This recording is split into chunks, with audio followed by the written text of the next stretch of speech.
నమస్తే మిత్రులారా. మనం ఈరోజు చర్చించుకునే అంశం ఏంటంటే మన భారత పౌరులు ఎదుర్కొంటున్న సమస్యలు, దానికి ఉన్న పరిష్కారాల గురించి తెలుసుకుందాం. మొట్టమొదటగా మన దేశంలో చాలామంది డాక్టర్లు, ఇంజనీర్లు, వైద్యులు, శాస్త్రవేత్తలు, పరిశోధకులు అవుతున్నారు. కానీ వాళ్ళందరి వెనుక ఒక కనిపించని కష్టం ఉంది. ఆ కష్టం ఏమిటయా అంటే విద్యా వ్యవస్థలో ఉన్న లోపాలు, లోపాలు అనొచ్చు, లేదు అంటే ఉన్న సమస్యలు. మనం ఈ వీడియోలో మన విద్యా వ్యవస్థలో ఉన్న సమస్యల గురించి క్లుప్తంగా చర్చించుకుందాం. సో ఇక్కడ మనం అనుకుందాం, సింపుల్ ఎగ్జాంపుల్ వీల్సి రమ్య అనే ఒక అమ్మాయి ఉంది. ఈ అమ్మాయి 8వ తరగతి చదువుతుంది. స్కూల్కి వెళ్ళాలంటే ఒక 2 కిలోమీటర్లు నడిచి వెళ్ళాలి. తీరా అక్కడికి నడిచి వెళ్తే అక్కడ సరైన వసతులు ఉండేవి కావు.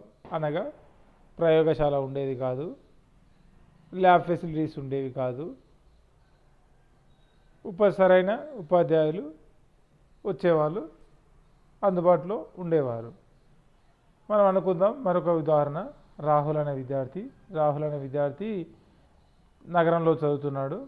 ఇతనికి ప్రొజెక్టర్ క్లాస్ రూమ్ ఉంటుంది, దాంతోపాటు ప్రయోగశాల అందుబాటులో ఉంటుంది, ఏఐ అసిస్టెడ్ టూల్స్, ఇంకా డిజిటల్ ల్యాబ్ మొదలైనవన్నీ కలిగి ఉంటాయి.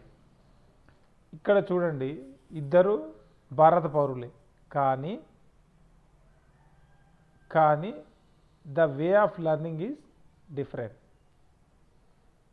ఇక్కడ రమ్యకి, ఇక్కడ రాహుల్కి, ఇద్దరికి కూడా డాక్టర్ కావాలనే కోరిక. కానీ సమస్య ఎక్కడొస్తుంది? ఇక్కడ రమ్య డాక్టర్ కావచ్చు, కాలేకపోవచ్చు, కానీ రాహుల్కు మాత్రం డాక్టర్ అయ్యే అవకాశాలు పుష్కలంగా ఉన్నాయి. సో కారణం ఏమిటంటే మన విద్యా వ్యవస్థలో కలిగి ఉన్న లోపాలు. దానికి సంబంధించిన విషయాల గురించి ఈ వీడియోలో చర్చించుకుందాం. మొట్టమొదటగా కనీస సౌకర్యాల లేమి, అనగా మనకు చాలా పాఠశాలలలో తరగతులు సరిగా లేకపోవడం, స్వచ్ఛమైన తాగునీరు లేకపోవడం, క్రీడా మైదానాలు లేకపోవడం, ప్రయోగశాలలు లేకపోవడం, ఇది మొట్టమొదటి కారణం. దీని చేత విద్యార్థులు ఆసక్తి కోల్పోవడం జరుగుతుంది.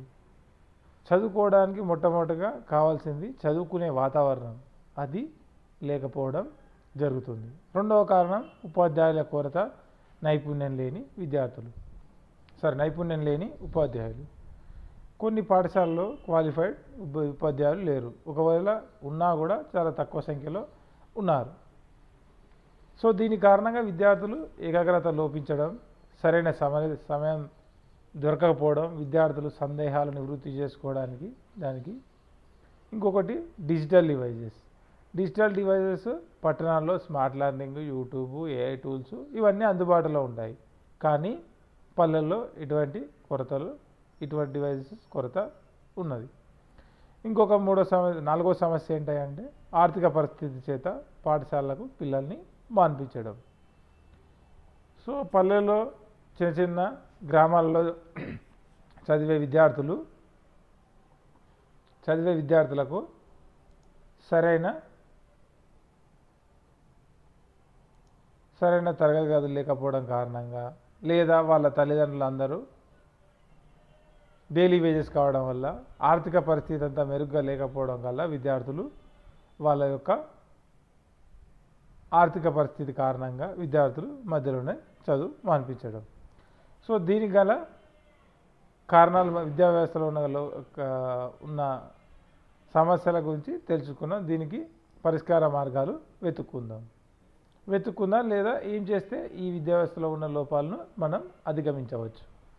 మొట్టమొదటి బేసిక్ ఫెసిలిటీస్, ప్రాథమిక అవసరాలైన తరగతి గదులు, టాయిలెట్స్, తాగునీరు మొదలైనవన్నీ మనం కల్పించాలి. సో పిల్లలు నేర్చుకోవడానికి ఉత్సాహం చూపిస్తారు.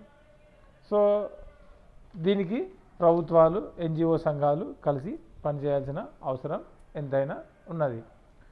నెక్స్ట్ వన్, ఉపాధ్యాయుల సాధికారత. ఉపాధ్యాయులు తరగతిలో సరైన శిక్షణ అందించడం, డిజిటల్ టెక్నిక్ స్కిల్స్ను పెంచడం, రూరల్ పోస్టింగ్లో ఇన్సెంటివ్స్ కల్పించడం, ఇన్సెంటివ్ బేస్డ్ శాలరీస్ ఇవ్వడం ద్వారా ఉపాధ్యాయులు రూరల్ బేసెస్లో పనిచేయడానికి ఆసక్తి చూపిస్తారు.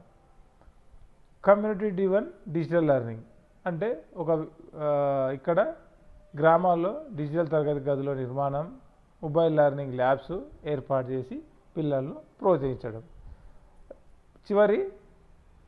చివరి సొల్యూషన్ ఏమిటయా అంటే ఉపకార వేతనాలు ప్రోత్సహించడం.